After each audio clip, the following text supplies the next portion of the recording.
הבא. אני לא מאמין שעבר כבר שנה בלעדיך. רציתי לספר לך על כמה דברים שקרו השנה, ולא היית איתנו והיית חסר. אני יודע שהספקת לדעת שאופק לספר מתחילים, אפילו הספקת להיות באירוסים של נועה ודור. רציתי לספר לך על מסיבת חינוך שספר באופק. המסיבה הייתה מאוד מרגשת ושמחה, אך עם זאת, היה מאוד קשה בעקבות הקרבה לפטירתך. אבל כולנו ידענו שהיית רוצה שנמשיך לשמוח ולחגוג בחינה, כי זה מי שהיית. החתונה של ספיר אופק הייתה ממש קרובה לפטירה שלך. זה היה תוך 30 ימים לפטירה. אבל גם מי שהיית חסר, זכרתי שאמרת שתמיד צריכים להיות בשמחה. נועה ודור עמדו בחופה מתחת לטלית שלך. זה היה מאוד מרגש. מאז אני כל בוקר בתפילה מתעטף בטלית שלך. השנה, פעם ראשונה שאנחנו מצאנו, לא היית איתה. רקדנו, שמחנו, שרנו בכל קולות, ואפילו הרמנו לך.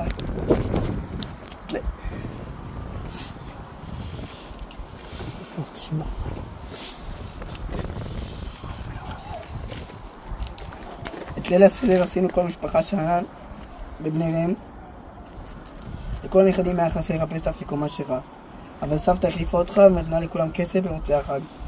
אני כל השנה מחפש קוגל שיחליף את שלך, הוא יתקרב לטעם שהקוגל כמו שהיית מכין, אבל לא מוצא. נראה לי גם לעולם אני לא אמצא. כמעט כל יום אתה חסר לי, רציתי להגיד לך שאני מתגעגע ואוהב. יהיה שלום, סבא. אבא, שנה חלפה מאז שנפרדנו ממך. שנה של אבל אישי שהתרבב עם אבל לאומי. איך בניגוד לאבל הלאומי שלא נגמר, כי יש לנו עדיין חטופים בעזה. זה קשה.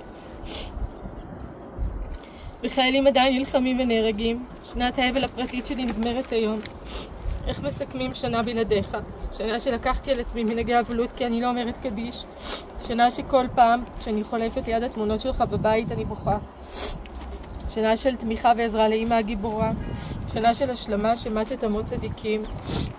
שנה של נחמה שלא סבלת. שנה של שמחות שהפסדת, ימי הולדת, חגים, חתונות, שבתות חתן שלא היית פיזית אבל באמת שהרגשתי שזה כל כך נוכח. שנה שאני לא מפסיקה לספר לכולם איזה אבא גדול מהחיים היה לי. אז למרות הזמן שחלף וההשלמה עם המוות שלך, הגעגוע לא פוחד, אלא רק גדל. אתה חסר לי בכל רגע בחיים. אני כל כך מתגעגעת לחום שלך, לחיבוק, לאופטימיות, לחיוך, לברכות, לעצות החכמות. אני ממש מרגישה שאתה מלווה אותי כל הזמן, בלב, במחשבות, בזיכרונות. הרוח שלך חיה בי כל הזמן. אתמול חגגתי פעם ראשונה יום הולדת בלעדיך. השמחה והעצב התערבבו. הכי שברה אותי ההבנה שלא תתקשר יותר לאחל יום הולדת שמח. אתה שהיית הראשון להתקשר, מיד שהתאריך התחלף בערב, אתה כבר לא תתקשר אליי לעולם. בכלל לא רציתי לחגוג, רציתי להישאר בעצב הזה. אבל אז נזכרת כמה אהבת לראות אותי שמחה. והרגשתי שאני ממש חייבת לשמוח, גם אם זה רק בקטנה, אבל חייבת בשבילך שתהיה גאה בי. אז למרות הקושי ובעזרת הילדים החמודים ונווה היקר שדאגו לפינוקים, הצלחתי להיות קצת שמחה. אבא, תשמור עליי מלמעלה. במצב המטורף הזה במדינה, חסר לי כל כך החוזק שלך. תדביק אותי באמונת הדרך שהכל יהיה בסדר ושאנחנו נקום ונשתקם מהטרלול הזה. כל כך סמלי שההזכרה שלך ביום הזיכרון לחיילי צה"ל. אתה שלחמת בכל כך הרבה מלחמות ותמיד האמנת במדינה, בצבא, בעם. בבקשה תהיה מליץ יוסי, כבר יבואו ימים של שקט. אבא, אני אוהבת אותך מאוד, מתגעגעת אליך עד אין קץ. תמשיך לבוא אליי, תמשיך לבקר בחלומות.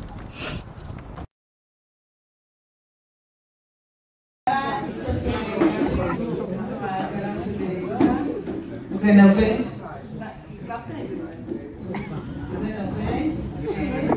נמשך למירי. כן, שנינו גני. אני לא יכולה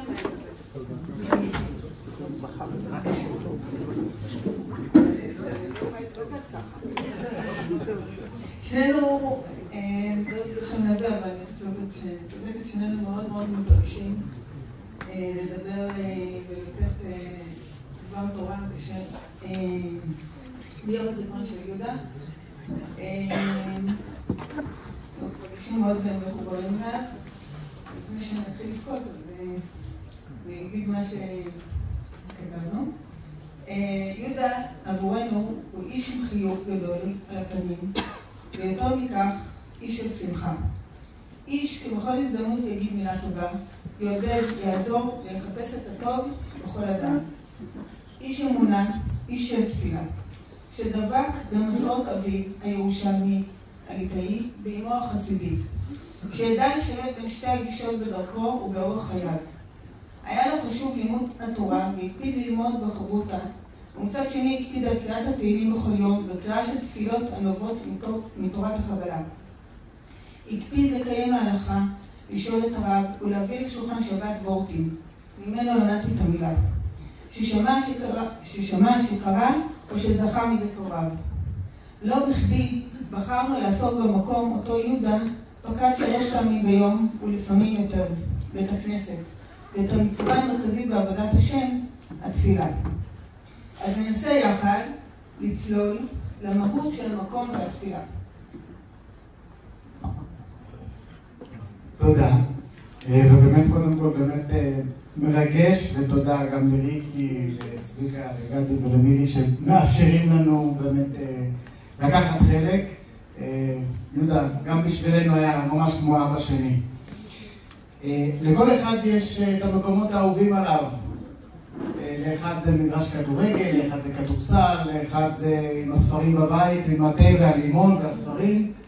יהודה אהב את בית הכנסת. ובית הכנסת יש לו בעצם 2 ממדים. גם את הממד של המבנה הפיזי עצמו, אבל גם את הממד של התפילה, את מה שקורה בתוך בית הכנסת. וגם בתוך החלקים האלה יש בעצם 2 ממדים. גם ממד אחד שהוא מאוד מאוד טכני, איך נראה המבנה, ממה הוא מורכב, וממד שהוא מהותי יותר. מה מסמלים הדברים ומה המשמעות שלהם היותר עמוקה. אז בדקות הקרובות ככה באמת ננסה לצלול גם לטכני, גם למהות, גם למבנה וגם לתפילה. בואו נעבור רגע שקף. אנחנו מעבירים? אוקיי. טוב. מתי בעצם התחילו בתי הכנסת? בתי הכנסת הראשונים נבנו עוד כשבית המקדש היה קיים. סביב המאה הראשונה לפני הספירה, בית המקדש עדיין עומד על תילו, ובתי הכנסת מתחילים לצוץ.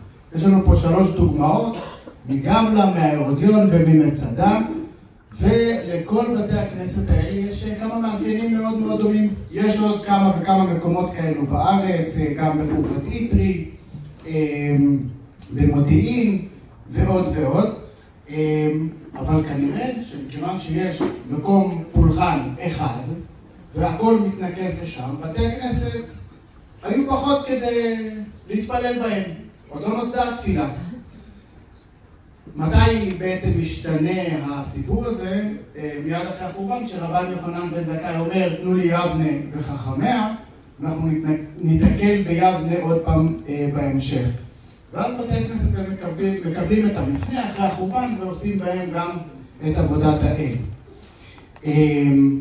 המקדש עצמו, זה היה מקור, לפחות בעיני הרומאים, מקור למרידות, שם הכל בעצם מתנקז, וכשמחריבים אותו, אז בעצם מחסלים את היהדות. רבן יוחנן בן זכאי באמת ראה את הנולד, והפך כל מקום אפשרי להיות מקום שמתאפשרת בעבודת האל. כל בית כנסת הוא מקום מקדש מעט. אבל מה זה הבית כנסת הזה? זה מקום שבו מתכנסים. אחד 3 מאפיינים למשל שמופיעים בכל בתי הכנסת הם קודם כל ספסלים מסביב, אומנות באמצע עמודי תמך, ובעצם זה 2 דברים שמסמלים לנו התכנסות. והדבר השלישי זה שליד כל בתי הכנסת מתקופת בית המקדש יש מקווה. גם בזה אנחנו תכף נתקל מעוד עדות. ולמה זה חשוב שיש לנו את המקום המרכזי הזה, את המין במה מרכזית כזאת שנמצאת בין האומנות וכולם מסביב? זה לא כמו שאנחנו מכירים היום בתי כנסת שיושבים בשורות קדימה. אולי אצל בתי הכנסת הספרדים זה קצת יותר דומה לזה. אבל הרעיון הוא שזה התכנסות קהילתית. זה מקום לא דווקא להתפלל בו, זה מקום שבו מתכנסים. גם התקופה שאנחנו מדברים עליה, ברומא יש התכנסויות קהילתיות, וקוראים לזה פרולטריון. פרולה זה אנשים, הפוליטיקה, כן? פוליס זה אנשים. כל מקום שבו יש התכנסות של אנשים זה מקום פוליטי. כל מקום שהוא פרלמנט. המילה פרלה בצרפתית היא לדבר. אתם מכירים את השלטים, אם באת לבית הכנסת כדי לדבר, לאן תלך? אבל כן, זה מה שעשו בבית הכנסת, באו לדבר, לא באו להתפלל. אבל בית כנסת הוא לא רק מקום לבוא להתפלל. בואו רגע נעבור לשקף הבא. כתובת שנמצאה בירושלים, בשפכים בעיר דוד, כתובת שהיא נקראת כתובת תאודוטוס. רגע, אני נמצא לכם את התרגום המדויק, אבל נראה אם נצליח למצוא פה את המילה סינגוגוס. תאודוטוס בן וטנוס, מייסד בית כנסת, בן בנו של מייסד בית כנסת, נכד של מייסד בית כנסת, סינגוגוס, זה המקור היווני פה, והוא מספר מה עושים בבית הכנסת. מכירים? מישהו מכיר את זה? בבית הכנסת באים כדי לקרוא בתורה, ללמוד, לטבול במקווה ולארח אורחים. זה מזכיר לנו גם כמה מקורות משלנו שהם לאו דווקא חיצוניים, למשל על הביקורים. אני מביא ציטוט מביקורים ג' ב', כיצד מעלים את הביקורים.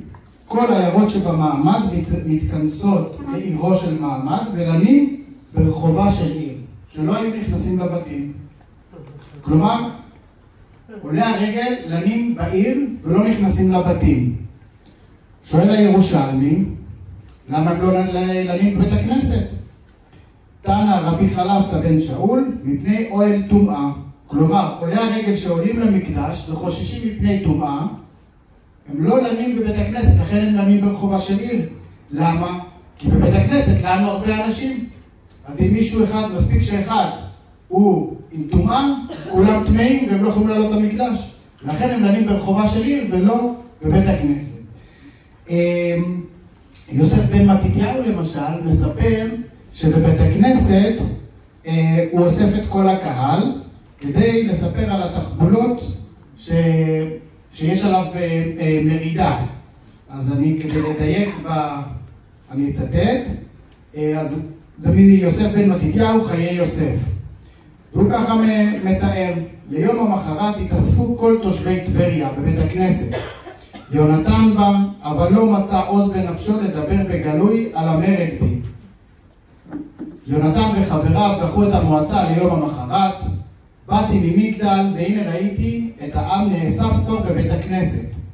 שוב, זה מקור הוא ביווני, והמתרגמים פעם אחת תרגמו את זה בית הכנסת ופעם אחת תרגמו את זה בית התפילה. אנחנו מכירים עוד שימושים שיש בבית הכנסת, אבל לא נלאה. כי יש לנו זמן קצוב, נכון? אז לא נלאה, אבל בואו נעבור לשקף הבא. ככל שאנחנו מתקדמים לחורבן ואחרי החורבן, אז בתי הכנסת מקבלים באמת את הממד הזה של תפילה, שתכף אנחנו נדבר על המבנה של התפילה ואיך היא נבנתה בעצם. אבל אנחנו יכולים לראות בתי כנסת שמתחילים לקבל אלמנטים שהם פחות קהילתיים ויותר מה שנקרא תורניים, או קשורים לתורה. יש לנו פסיפסים, אלמנטים אומנותיים שנכנסים, זאת למשל הרצפה בבית הכנסת בית אלפא, שהם לא משאירים אותה רק לגלגל המזלות היווני-רומי, אבל באמת מכניסים גם כל מיני אנקדוטות מסיפורי התורה. ובית הכנסת בדורה אירופוס מסוריה, שלא רק שכל הקירות שלו מאותרים בציורים שכולם זה בעצם סצנות מהתנ"ך, אבל גם אתם יכולים לראות משהו שאתם כבר מכירים, בטוח מבתי כנסת אחרים שטיילתם פה בארץ, כמו למשל בברעם, וזה המקום לארון קודש. הנה יש לנו פה מאחור ארון קודש, כי התחילו להכניס לבתי הכנסת את ספרי התורה. לפני כן ראינו שלא היו. פתאום יש כיוון לתפילה, ואנחנו גם נדבר על זה שהכיוון הופך גם להיות ירושלים. בשקף הבא אנחנו יכולים לראות עוד אלמנט שנכנס לבתי כנסת, כתובת רחוב ליד בית שאן, ברייתא שנכתבת כפסיפס על קיר בית הכנסת. פילי דה קמפוני זה העיירות שמחוץ לתחום, איזה העיירות בעצם יוצרות את הגבול של ישראל, בעצם מעבר להם לא צריכים לאסר תרומות ומעשרות, אבל הברייתא הזאת מופיעה כחלק אינטגרלי מתוך בית הכנסת. אתם זוכרים שדיברנו שבית הכנסת הוא מקום ללימוד תורה, לא רק לתפילה? הסיפור הזה ממשיך גם עד המאה החמישית ואפילו השישית לספירה. בואו נמשיך לשקף הבא. היינו צריכים להביא את הדבר הזה. לא. טוב, אנחנו רגע נסתכל מעבר לבתי הכנסת, מה עשו בבתי הכנסת. אז דיברנו שבהתחלה התכנסו בהם, בהמשך התפללו בהם, ויערה תכף תעמיק במהות, קצת על הטכני. קודם כל, התפילות, כשבאו לתקן אותם, מתי נתפלל? איך נתפלל? 3 פעמים ביום, כנגד קורבנות התמיד. בוקר, אחרי צהריים, ואת מה שנשאר שורפים כל הלילה. בא שמעון הפקולי, בתקופה שאחרי, ואומר, רגע, איך נעשה את הסדר הזה? יש לנו 18 ברכות מסודרות, יש לנו הגדרות מדויקות, על מה אנחנו מברכים, מה אנחנו מבקשים, ואיפה הוא מסדר אותם. זוכרים שדיברנו על יבנה? תן לי יבנה וחכמיה. ואחד מהחכמים, הנה שמעון הפקולי, ביבנה, אחרי החורבן, הוא יכול לסדר סדר תפילה שהוא במקום אותם קורבנות. נכנסת לתודעה לאט לאט ההבנה שמקדש כנראה לא יהיה לנו בקרוב. כדי להעצים את ההבנה הזאת, אנחנו גם רואים שחז"ל כבר, כמו שאמרנו, רואים את הנולד וגדולה תפילה אפילו יותר מן הקורבנות. 100 שנה קודם אני לא בטוח שהיו מעיזים להגיד משפט כזה. וטוב, את 3 הברכות שהן שבח ואחר כך בקשות, יערה תכף תעמיק בזה. גדי, בוא נעבור רגע לשקף הבא. והאחרון אולי לא. כשאנחנו בתפילה, אנחנו רוצים להתרכז, אנחנו רוצים לבקש, אנחנו רוצים להתפלל, אבל לא תמיד יש לנו את הסבלנות ואת היכולת להתרכז. אנחנו לא בודדים בתחושה הזאת, וכבר חז"ל חוו את זה על בשרם, והנה שמואל בעצמו אומר, רב שמואל, אני מניתי אפרוחים בתפילה. הוא לא יכול להתרגע, היה לו קשה, אני לא יודע, אולי היה לו, אולי היפראקטיבי, אני לא יודע מה היה לו. אבל הוא ספר אפרוחים, ספר עד 300, וזה לא פתיחה של היום, כן? תספור עד 300 ותלך מהשולחן, אז בירכת. אחד אחר סופר את שורות הבניין. שולחן ערוך מציע פתרון, פשוט לשתוק עד שתגיע המחשבה. וספר החינוך באמת אומר לנו שמכיוון שהתפילה היא לא איזה משהו שבאמת מגיע מהתורה. זה איזשהו רצון של הבן אדם. רצון של הבן אדם להודות לאל, להתפלל, להתחנן, לבקש, לכן אין איזה זמן קבוע. התורה לא קבעה איזה זמן קבוע. כל אחד עושה את זה כאוות נפשו. תכף אנחנו נדבר על יהודה והתפילה, כי זה באמת יותר קשור למהות.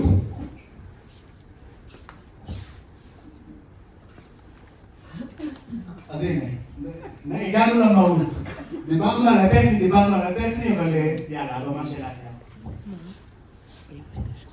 טוב, תודה נבן. אז התפילה, כולם כולנו כאן יודעים שהיא בעצם באה 3 פעמים ביום, בסדר, מסודר, הולכים לבית הכנסת, או מתפללים בבית, מעדיפים במניין, אבל יש לזה סדר, יש דברים קרואים, קיבלנו מדור דורות סדר מסוים של התפילה, שתקנו אותם, יש סידור, מאז הדפוס גם התפילה מודפסת, אבל בעצם נשאל את השאלה, מאיפה בעצם המקור של התפילה, כי כפי שאמרנו זה לא נמצא בתורה, אז במסכת ברכות יש בעצם פולמוס בעניין, רבי יוסי בן חנניה אומר תפילות אבות תקנו, רבי יהושע בן לוי אומר תפילות כנגד תמידים תקנו. אז כשאנחנו מדברים על התפילות שהם תקנו, לאחר מכן בעצם יש לנו 2 ברייתות שבעצם מנסים לתאר לנו למה רבי יוסי בן חנניה חושב שכנגד אבות, ולמה רבי יהושע כנגד הקורבנות, שזה התמידים. אני חושב שאיפה אני אקרא את זה יותר טוב, אני פה מפה. אוקיי. יש לך בעיה פה עם זום, שמפריע לי לקרוא. אוקיי. אז בעצם תפילת שחרית נקבעה על ידי אברהם אבינו, וכתוב לנו וישכם אברהם בבוקר אל המקום אשר עמד שם פני השם. תפילת מנחה נקבעה על ידי יצחק, שכתוב ויצא יצחק לסוף בשדה לפנות ערב. ותפילת ערבית נקבעה על ידי יעקב אבינו, ויפגע במקום וילן שם כי בא השמש. מתחת לזה, בעצם בברייתא, אוקיי.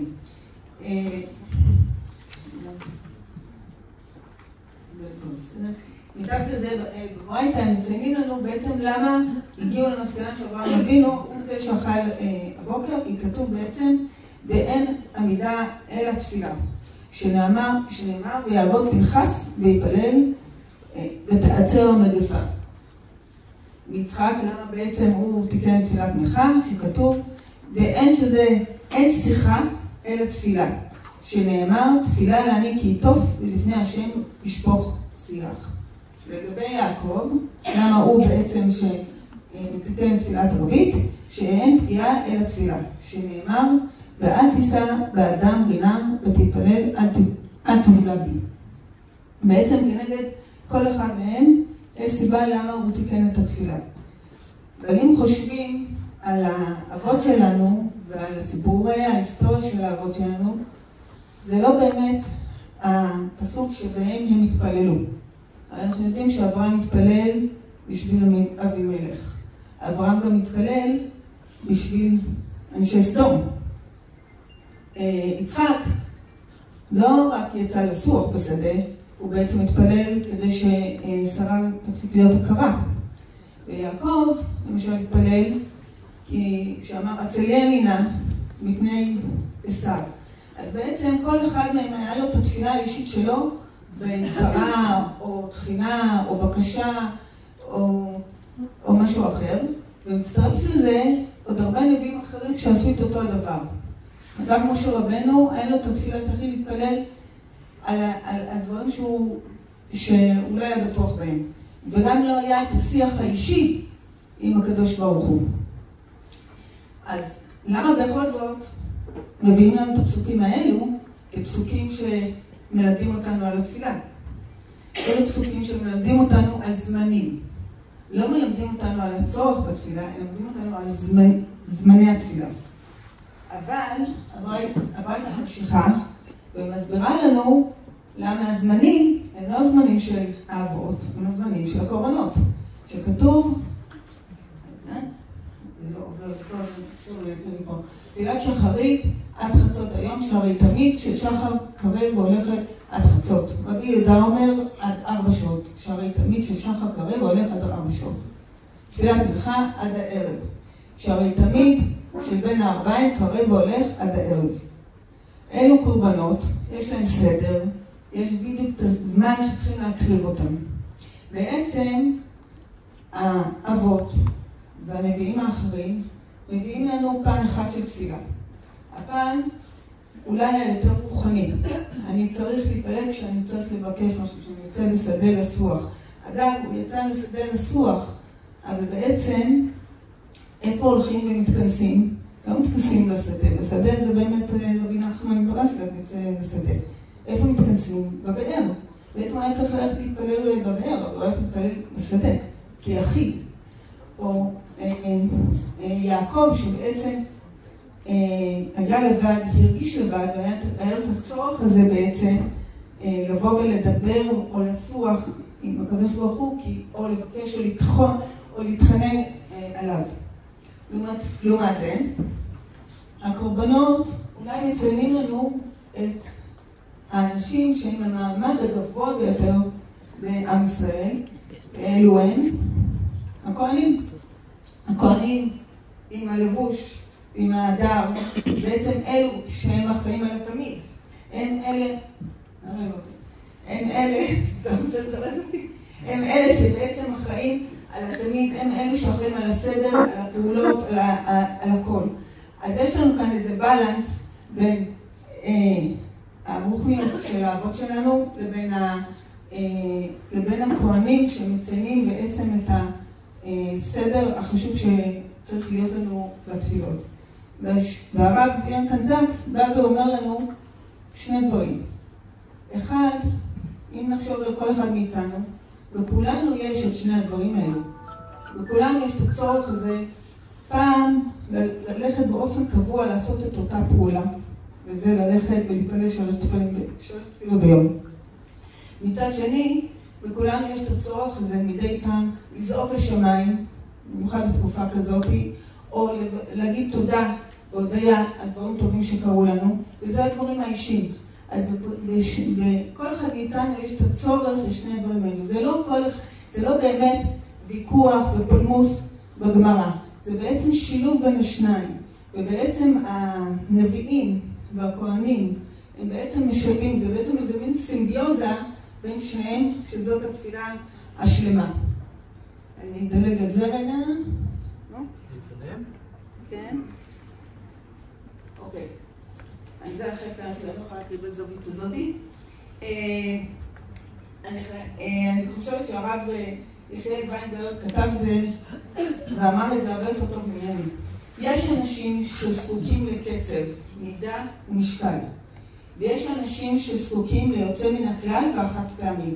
ההלכה והאגדה, הנבואה והכהונה. ברוח ישראל מקורן. בצדדים שונים למטבע האחד, תורת ישראל. ההלכה חומה יציבה, נצח ודורות. האגדה היא אש יוקדת בליבות ערים. כוח מהיר ומחמם ומלהיב. אין לנו רשות להעדיף את זו או את זו. וזו השונות בין האנשים, בין התכונות, וגם בין קהילות שיוצר את המורכבות הזאת של התפילה, שאומנם יש בה משהו אחיד ומסודר, ואנחנו הולכים בעקבות הדורות והדורות הקודמים. מצד שני, יש את הפן גם האישי וגם הרגשי. רגע. אוקיי. אצל יהודה, אני חושבת שזה היה בדיוק השילוב הזה. יהודה שהתחנך בבית ליטאי, מדייקת, או בית ירושלמי, שנוסח אשכנז, חשוב לציין, והוא התפלל הרבה שנים בנוסח אשכנז, אמנם הוא ידע לעבור גם לנוסח ספרד, ושמר בהקפדה רבה על המנהגים, והלך יום יום שהוא יכל להשתיב לאותו בית כנסת שהתפלל עם אבא שלו. מצד שני, עם השנים, לאורך הזמן, אני הרגשתי שיותר נכנסת הנשמה, אותה רוח האבות, שבאה מאמא, שבאה מרבי נחמן מברסלב, מחסידות ברסלב, והוא אהב את החסידות, אהב את הניגונים, את התיקון של להגיד. ובעצם, זה בדיוק מה שכתוב פה, זה יהודה. התפילה היא שיח פשוט עם השם. דבר עמו כאילו אתה מדבר עם חבר טוב.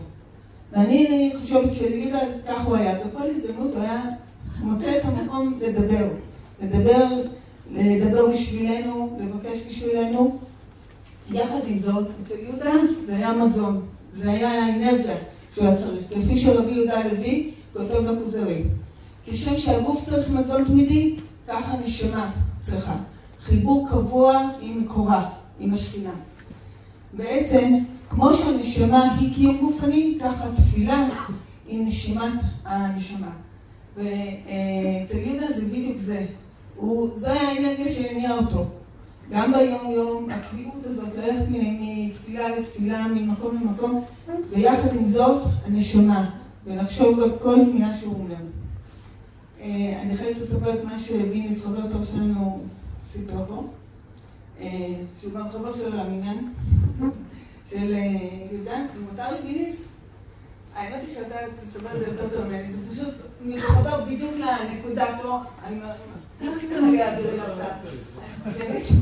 טוב, אבל באמת המקום החיבור של יהודה לאנשים גם, כמו שאמרנו שבכנסת זה מקום לקהילה, זה בדיוק היה זה. מה שביניס הרגע סיפר לי שהוא תמיד היה נכנס לבית כנסת, קודם כל אומר שלום לכולם, לוחץ את היד לכולם, תמיד עם האור פנים, תמיד בשמחה, תמיד עם אהבה גדולה, ואחר כך הוא מתיישב ולא מדבר בתפילה. אני לא יודעת אם מה הוא סופר או לא סופר, אבל הוא לא חושב שהוא מדבר בתפילה. ואפילו ביניס אומר שהוא עכשיו לוקח על עצמו משהו מיהודה, לעשות את אותו דבר. נמצא לכולכם גם ללכת עם האור פנים כמו יהודה, וגם ללחוץ יד ולהגיד שלום לכל אחד. ונסיים בדברים של יהודה. אז אני לא יודע אם שמתם לב לתמונות שרצו לאורך המצגת, של יהודה מתפלל בכמה וכמה הזדמנויות, ולתמונות שמופיעות פה על השולחן. וכשהתלמדנו באמת ככה איך לסיים את השיעור הקצר הזה, אז עלה לנו קטע של אבא קובנר, ממנהיגי גטו וילנה. לא יצא לו להיפרד מאמא שלו, היא נלקחה כמובן למחנות, בזמן שהוא נלחם. וכשהוא הגיע לארץ הוא כתב את הקטע הזה, הוא כתב שהוא לא הספיק להיפרד מאמא שלו, אבל הוא זכר שהיא לימדה אותו ללכת לכותל. אז הוא מתאר שהוא הולך לכותל ומגיע, ולא ממש מרגיש שייך. לא צריך לקרוא את זה, אתם מוזמנים לקרוא את זה מילה במילה, אני אתאר לכם את זה בצורה הסיפורית שלי. הוא מגיע לכותל, לא מרגיש שייך, לא מבין מה הוא עושה שם, ופתאום מישהו מושך לו בשרוול ואומר לו, בוא תצטרף למניין. הוא מתאר בקטע לא המחולק שעשינו פה, המתומצת, הוא מתאר שהוא לא מבין, הוא בקושי יודע את סידור התפילה, אבל הוא יודע שצריך אותו 10 למניין, שמניין זה 10 אנשים. והוא כותב שכמו שהתשעה צריכים את האחד, גם האחד צריך את התשעה, גם האחד צריך את הציבור כדי להתפלל. והוא מתפלל ומבקש להיות תמיד אחד מכולם. שהתפילות שלו גם יישמעו כאחד, אבל גם התפילות שלו יישמעו כאחד שהוא חלק מציבור. וכשחשבנו על יהודה והסתכלנו על כל התמונות האלה, ולראות אותו בשדה תעופה מתפלל לבד, ויושב בבית עם הספר תהילים לבד, בכל רגע פנוי, ובכל מיני הזדמנויות אחרות הוא עם הסידור. מצד אחד, ומצד שני כל כך הרבה תמונות שלו במניינים ובכותל, והוא היה מקפיד דקה ל6, ובכל יום שישי ב4 לפנות בוקר בכותל, להיות אחד עם כולם. יש תפילות, כמו שיערה אמרה, יש תפילות שהן של היחיד ובקשות של היחיד, ויש בקשות של הציבור, ויש תפילות שהן על הסדר, ויש תפילות שהן אישיות. אני חושב שכולנו נסכים ברוחו של יהודה, שהתפילה המרכזית שלנו בימים האלה זה באמת שיבוא כבר השלום, שאנחנו נוכל להחזיר את כל החטופים שלנו הביתה, ואת כל החיילים שלנו שיחזרו הביתה בשלום, ושבאמת רוחו של יהודה והתפילות שלו יעלו ויהיו מליצי יושר עלינו, על כל עם ישראל. זה מורכב ביותר. זה לא פשוט לדבר על יהודה, וחשבתי המון, אז כמה זמן נדבר, אבל הקציבו קצר. זה לא שיעור חלילה. אלא חשבתי איך אנחנו אמורים לזכור את יהודה, איך הוא יישאר בזיכרון שלנו. וזה הדבר הכי חשוב, כי אם הבן אדם ממשיך להיזכר על ידי חברים במשפחה, אז החיות שלו ממשיכה הלאה.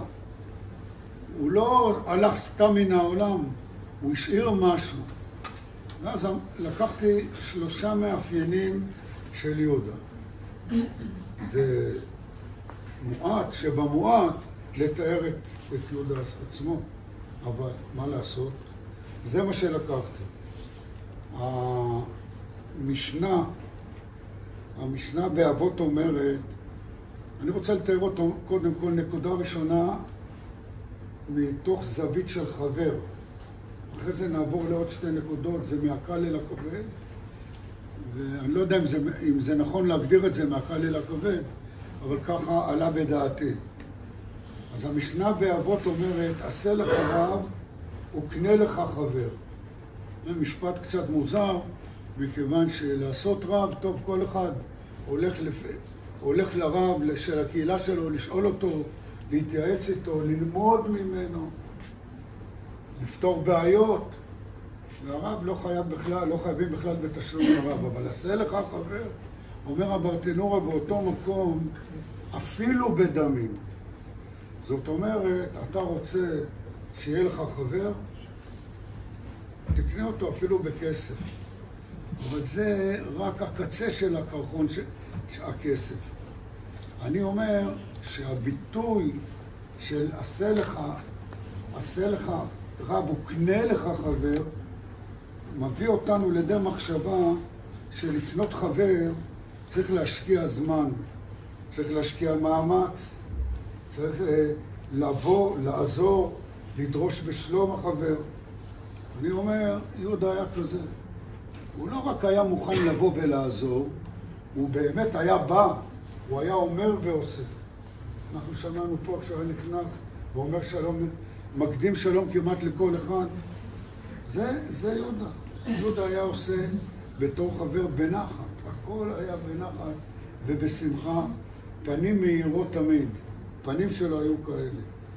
ואני קורא לזה הטוב הפנימי שהיה טבוע ביהודה עצמו. עד היום, דרך אגב, נשארו לי תוואי לוואי בבית, ולפני 40 שנה דברים שהוא עשה והרכיב לי בבית. זה עד היום נשאר, למרות שהבית עבר שיפוצים, אז כשאני מסתכל על דברים, אני אומר, הוא מזכיר לי את יהודה. הוא בא, אמרתי לו, יהודה, יש לי בעיה בחשמל, אין בעיה, האנרגיה אצלו הייתה עובדת בחשמל, הוא היה בא ומסדר, היה בא בשמחה. זו עוד תכונה מאוד מיוחדת שהייתה בו. תראו, לשמוח בשמחה של חבר, זו דרגה יותר גבוהה מאשר לבוא ולהתאבל באבלו של החבר. למשל, בא אחד, אמר לך, שמע, בא לחבר שלו, אומר לו, תראה, זכיתי $1,000,000 בלוטו. אז הוא אומר לו, נו, מזל טוב. אני לא יודע אם הוא מקנה בו או לא מקנה בו, אם הוא אומר את זה בצורה אמיתית וקשרה ונכונה. לבוא להתאבל עם מישהו זה יותר קל מאשר דרגה גבוהה מאוד לשמוח בשמחה של חבר. ואני אומר לכם, יהודה ידע לשמוח בשמחה של חבר. הלך איתי לאורך שנים רבות, התכונה הזאת, במצבים של שמחות, עליות ומורדות, אבל הוא ידע לשמוח. הוא ידע לשמוח איתי. ככה אני הרגשתי. זה מה שנקרא, איך אומרים, חבר טוב. תכונה הראשונה שעליה רציתי לדבר זה שעל חבר טוב. יותר טוב היה יהודה. מה, יש יותר טוב מטוב? אנחנו שרים עוד יותר טוב ועוד יותר טוב, אבל ההגדרה של טוב גם מוגדרת על משה, ותראה כי טוב הוא. הוא היה טוב, משה רבנו מישהו נולד, התמלא הבית אורה, ראו אור בבית שלו. ותכף נראה. המאפיין השני של יהודה, הוא היה בעל ענווה וצנוע. זה לא כל אחד יכול להשיג את הדבר הזה. הגמרא אומרת בשבת, כמאמר הגמרא, תראו באיזה דרגה הוא הגיע לפי דעתי. הגמרא אומרת, הנעלבים ואינם עולבים, שומעים חרפתם ואינם משיבים, עושים מאהבה ושמחים בייסורים, עליהם אומר הכתוב, ואוהביו כצאת השמש בגבורתו. זה לא... זאת אומרת, מה שקרה, אדם נפגע על ידי החבר שלו. אלה הנפגעים מאדם אחר. אז מה? אחד מעליב אותו. מה, אני אעליב אותו בחזרה? לא. יהודה לא היה מעליב. הוא לא היה מעליב אף אחד, למרות שהייתה אפשרות להעליב אותו. וגם לא שומעים חרפתם ואינם משיבים. יכול לשמוע, בסדר, אז לשון הרע, מה אני צריך לענות לו? לא רק שלא משיבים, עושים באהבה את דרכם מתוך האהבה, מתוך דבקות אמונית של אחדות, שאין צורך בכלל להעליב את השני, למרות שאתה נפגעת. ועל זה אומרת הגמרא, אומר עליהם הכתוב משופטים, כאוהביו כצאת השמש בגבורתו. האנשים האלה זוכים לאור גדול ושכר גדול, כמו השמש שיוצאת ומאירה את העולם מתוך החושך עצמו. אני אומר, הנקודה הזאת של יהודה בעל ענווה וצניעות, זאת הייתה נקודה מספר 2 חשובה מאוד שרציתי להגיד לכם.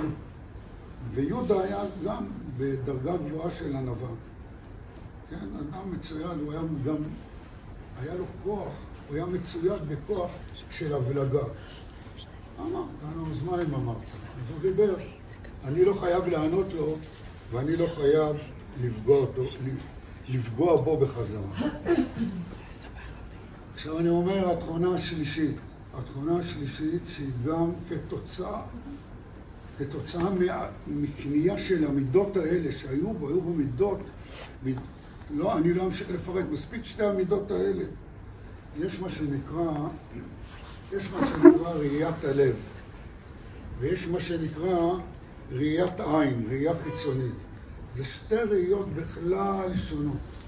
ראיית העין, ראיית השכל, בן אדם לומד, יכול ללמוד הרבה. בן אדם יכול לראות, בעין החיצונית שלו, הוא רואה והוא חוקר והוא מסיק מסקנות. אבל יש ראייה אחרת בכלל בחיים, שהיא ראייה חשובה מאוד ביהדות, היא תבואה ביהדות. וזה מה שנקרא ראיית הלב. לא אני אומר את זה. אומרים את זה הרמח"ל, אומר רבי יהודה הלוי. אבל מה זה ראיית הלב? מה זה ראיית הלב? לומדים שראיית הלב, הראייה של הלב, העיניים רואים, אבל ראיית הלב, דרך אגב כתוב, ולא תטורו, קודם כל, אחרי לבבכם ואחרי עיניכם. זאת אומרת שיש ראייה גם בלב עצמה. אז הראייה הזאת היא ראייה שבתורה האנשים האלה מכונים חכם לב, כתוצאה מזה שהוא חכם לב, אז הוא גם בעל עין טובה. בעל עין טובה, אלה בניו של אברהם אבינו, ולא סתום העין של בלעם. זאת אומרת, ראיית הלב זה ראייה פנימית עמוקה, ראייה אחרת לגמרי. כמו שאמרתי, היא נרכשת על ידי מידות טובות וישרות. וממילא בא הביטוי של עין טובה. לא יכול להיות אדם בעל עין טובה אם אין לו ראיית הלב. ראיית הלב שהיהדות מופנמת אצלו בכל המידות. יש הרבה אנשים שמקיימים מצוות, אז מה? אז הוא מקיים מצוות, הוא למד. אבל אם אין לו את הראייה הפנימית, את יהודה לא היית יכול להזיז ממלחם מיירים ודברים כאלה. זה היה, אם דיברו על זה עכשיו, אז זה נכנס כל העניין, זה היה טבוע אצלו בנשמה. מתוך זה הוא קיים את המצוות. וזה בכלל דרגה אחרת. רחמנא ליבא בעי, אנחנו אומרים, נכון? הקדוש ברוך הוא אוהב את הלב הטהור של האדם, את האדם שיש לו ראיית לב פנימית ועמוקה. כל זה אנחנו רואים גם היום אצל הילדים שלנו. שמה בן אדם הולך להילחם, לא רץ להתגייס. יש להם ראיית לב עמוקה וחזקה ואמונה מושרשת בנשמה. זה מה שעושה את הדור הזה גם. עכשיו, זה מביא אותנו לדבר מעניין. דווקא בפרשה אחרי מות בקדושים יש פסוק, אני אקרא את זה ככה. ושמרתם את חוקותיי.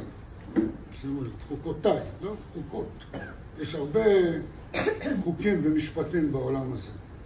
ושמרתם את חוקותיי ואת משפטיי, אשר יעשה אותם האדם וחי, אבל בהם, לא סתם חי, אלא חי בהם. זה לקיים את הפסוק המרכזי הזה. זאת אומרת, רק אדם שמתוך ראיית לב עמוקה מקיים את משפטיי, משפטי התורה, ואת מצוותיי, כן? האדם הזה, אומר רש"י שמה, חי בעולם הזה וזוכה לעולם הבא. הוא חי בהם, הוא חי במצוות האלה. הוא עשה את זה מתוך ראייה פנימית ועמוקה. האדם הזה זוכה לחיי העולם הבא, לחיי נצח. כך אנחנו נזכור אותו. וזה מה כזה היה יהודה. יהודה היה אדם מלא אור, בעל ראייה פנימית שבטוח שזוכה לחיי נצח, חיים של העולם הבא. זהו, קשה לי יותר להמשיך לדבר הרבה, אפשר לדבר עוד. אני אומר שהאור של יהודה הוא אור שממשיך, שאנחנו זוכרים אותו ככה, לא כל אחד זוכר, יש לא מיני בני אדם. אני אומר שיהיה מליץ יושר בראשונה עבור ריקי, צביקה, גדי ומירי, הילדים וכל המשפחה הענפה שישנה פה. וגם במיוחד היום, איך אומרים, בתוך כלל עם ישראל, עבור כלל עם ישראל, במיוחד במצב המורכב שלנו כל כך. יהי זכרו ברוך. רק רקע, עם יוסי, הייתה לי הזכות לעבוד עם יהודה למעלה 30 שנה במפעל שלנו, שהוא מפעל מותק. אני אשלב קצת פרטים טכניים, אני מקווה שלא אעלה אתכם יותר מדי, אבל קשה להימנע מזה.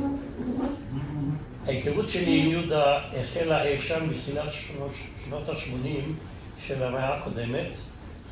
עבדתי אז בסיגמה בעטרות, ויהודה עבד בחברת מבט במניין סמוך.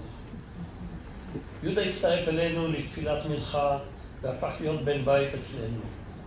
לימים עברנו להר חוצבים והקשר ניתק. כשהקמתי את חברת פרמטק ב-1994 התחדש הקשר. שכרתי שטח של כ-200 מטר בעטרות, והיה עליה להכשיר את המקום למעבדות ולעולם ייצור.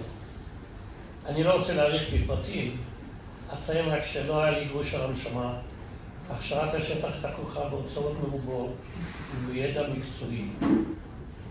יהודה התגייס לסייע בידי לאחר שעות העבודה במבט, ועזר לי בהתקנת הציוד והאינסטלציה הכרוכית בעניין. יהודה התמצא בעבודות חשמל, בקירור, בעבודות מתכת, בשיפוצים במבנה ועוד ועוד. גם כשלא היה יכול להתגבר על בעיה קודשית, תמיד ידע אל מי לפנות ולמי להתייעץ. אני זוכר שבשלב מסוים רכשנו פרמנטור. פרמנטור זה מתקן לגידול חיידקים. חדש ומשוכלל.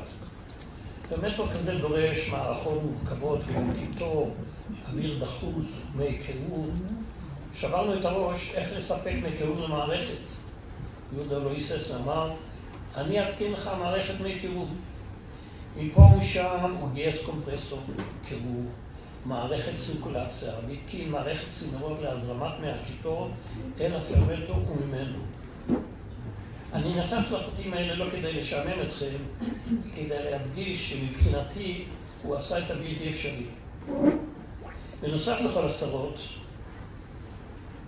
את המערכת המורכבת הזאת צריך היה להתקין מחוץ למבנה בגלל הרעש שהוא עושה ובגלל החום שהיא פולטת. יהודה הפשיל שרוולים, הזמין אצל עידו כהן לוחות מתכת ובנה מבנה מתאים במרפסת למערכת הקירור ולקומפרסור. את כל הדברים האלה הוא עשה ברוח טובה במרץ והתלהבות של כל כך אפיינו אותו. בשלב מסוים שמעתי אותו לעבור אלינו להיות חלק ממשפחת פרמטק. יהודה השתלב חברתית ותרם את חלקו לכל פעילות חברתית ומפעלית. כמובן שהוא היה הרוח החיה של ארגון תפילת מנחה הוא תמיד הקדים להכנת בית הכנסת ולפרשות קרובה לתמיד.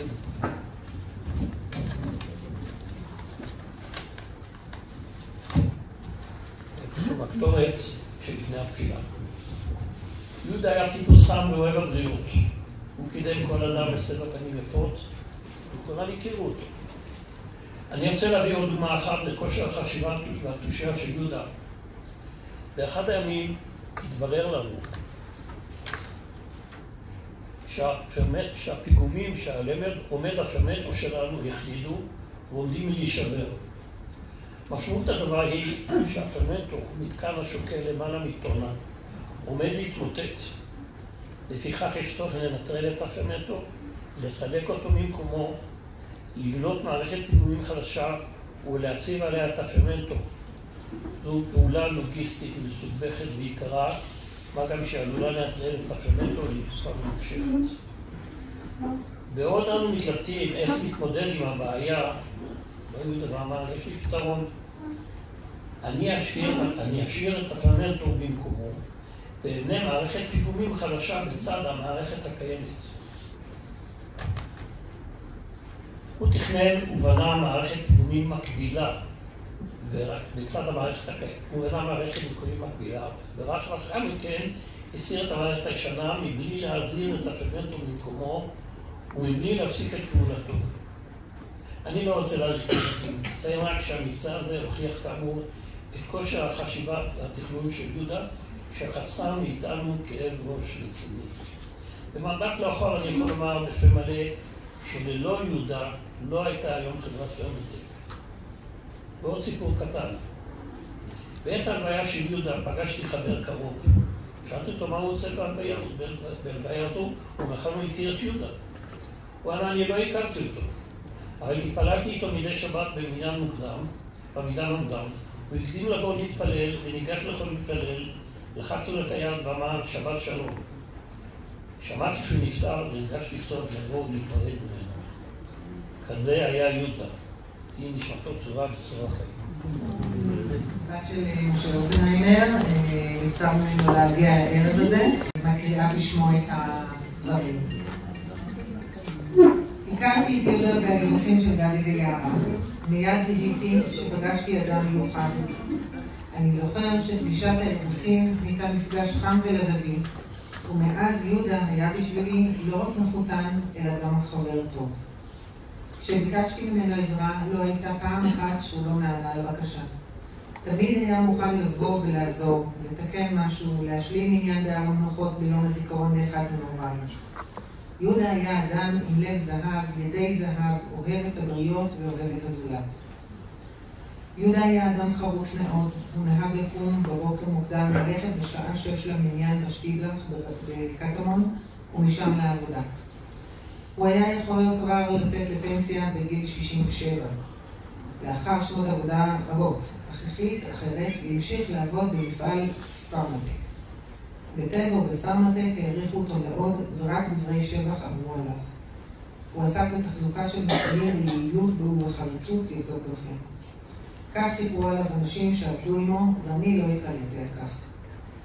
יהודה היה ירושלמי אמיתי, נולד בירושלים, גדל בה וחי לעיר כל חייו. זה לא היה מקרי, זה היה מאהבה לעיר. ועם אהבתו לעיר לא נשכח את אהבתו הגדולה לכותל. יהודה היה הולך למקום המקודש לעם היהודי בשעות מוקדמות. זה היה חלק מאהבת חייו היפים. נזכור את יהודה, איש המשפחה, אוהב את רעייתו, את ילדיו ואת נכדיו. לכולם הוא דאג ועזר במה שהיה יכול. כך נזכור אותו, אדם טוב לב, איש משפחה חרוץ, ומעל הכל, אדם מאמין ברוחו ובנשמתו, אוהב את ארצו ואת עיר מולדתו. נלמד ממך ולא נשכח אותך, יהיה נשמתו צרורה בצרור החיים. אני מבוגרת ממך, וכל מה שאני אומרת עכשיו זה הכל בזיכרון. ליוויתי אותך מלידה. יהודה יוסף יקר ואהוב. קיבלת את השם יהודה יוסף על שם דודך יהודה יוסף, שהיה רופא, אשתו מלא נתינה, ונאמר על ידי אמא שהיא מייחדת את השם יוסף גם על שם יוסף הצדיק, בן יעקב אבינו, ואכן זכית לגדול כצדיק, כילד, כמבוגר, אדם מלא לצינה. כפרוט היית מאוד סקרן, שובב, בודק סכנות עד כדי סיכון. ובכישרון הטכני שהצטיינת בו, הצלחת להגיע לכל מקום ולפרק כל משחק ואפילו מנעול. בהיותך בגן הילדים, הצלחת לפרק את מנעול שער הגן, לעבור 2 רחובות ראשיים בין אוטובוסים וסוסים ששימשו עגלות כמשאיות. אמא החזירה אותך לגן וכעסה מאוד על הגננות על חוסר שמירה. וענו לה שמנעול כל כך מסובך שהן מתקשות לפתוח. והילד מגיע לכל מקום לפרק ומרכיב וקשה להם לשמור עליו. אבל הן מאוד אוהבות אותו כי כן, יהודה הוא ילד רחום לבבי, רום לב. אין מצב שילד בוכה בגן ואתה בתוך משחק. שלא תבוא אליו, הילד מחבק את הילד, מלטף אותו, נותן לו צעצוע. אמא הציעה שאתה תשמור על הגן. ברור שם גדלת, עוד בגיל הגן עברת ללמוד בגן חיידר. והתפילות נגעו ללבך. בהמשך היית מבקר קבוע בשטיבלך. פעם לא היו צריכים להזכיר. אף פעם לא היו צריכים להזכיר לך זמני תפילות. בית ספר יסודי למדת בבית ספר דוגמה, ואת התיכון בבית ספר היסטוריה וטכנית לתואר. התכנסה מאוד בחלק שעשית לדעת לכל תיכון. המנהל הצליחו שבכל תיכון שתוסיף שהייתה לכיוון לסעיב, אחיות על הטבעו רץ, להכין לכל אחד, נערת להתגייש ולא גם בצבא שתחיים אותם בפרקסה אפילו משחק פטנטים. אפילו לך להישאר לנפגע קבע, בתפילה בכל מקום שתוסיף עוד שנה. עברת קורס כטכנאי, טלוויזיה, ברדיו, באלקטרוניקה, יבטחו לך שאתה לא תעבוד בשבת בטלוויזיה, אך נערת להתגייש ראשונה בצבא שהסירו לך חוזה, שקראו לך לעבוד בשבת, אחרי שהתאים הטובים והמשכורת המכובדת, חזרת הביתה וקיבלת לעבוד את הרוחחת, כצבא וסתמרת, ביקרנו קטנים. עזרת את המחשור לעזור, יש עוד הקטנים הטובים, ועזרת לשכניה. אתה השכן בדעה, מודעות, צירוף החינוך רץ, עברת להתחתן בגיל מאוד צעיר, הנאמנות מפעלי אותך, ומשם התקדמת. נמרות את הבקדים אחרי מבוגר, אתה מהפני בנבד, אתה בתפקיד, כתפקיד שלך נאלצת להגיע בכל שעות הלילה. כאשר טבע הביאו את המפעל מחוץ לירושלים, כך שנמנע ממך להתפלל באופן קבוע שחרי בבניין, עזבת. לא הפסדת תפילה אחת בבניין במשך היום. מהיותך ילד.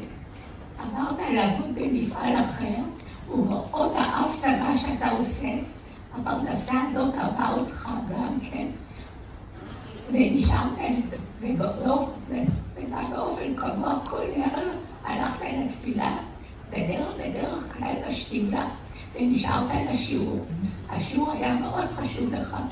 גם כל שבת, כאשר עזבתם דירה וצריכת ללכת ברגל לשיעור, שאני רגיל בו, לשמוע בבית כנסת חורב, פגשתי אותך מתנשף מהמילה שעשית, שאלתי אותך, יש מקום יותר קרוב אולי?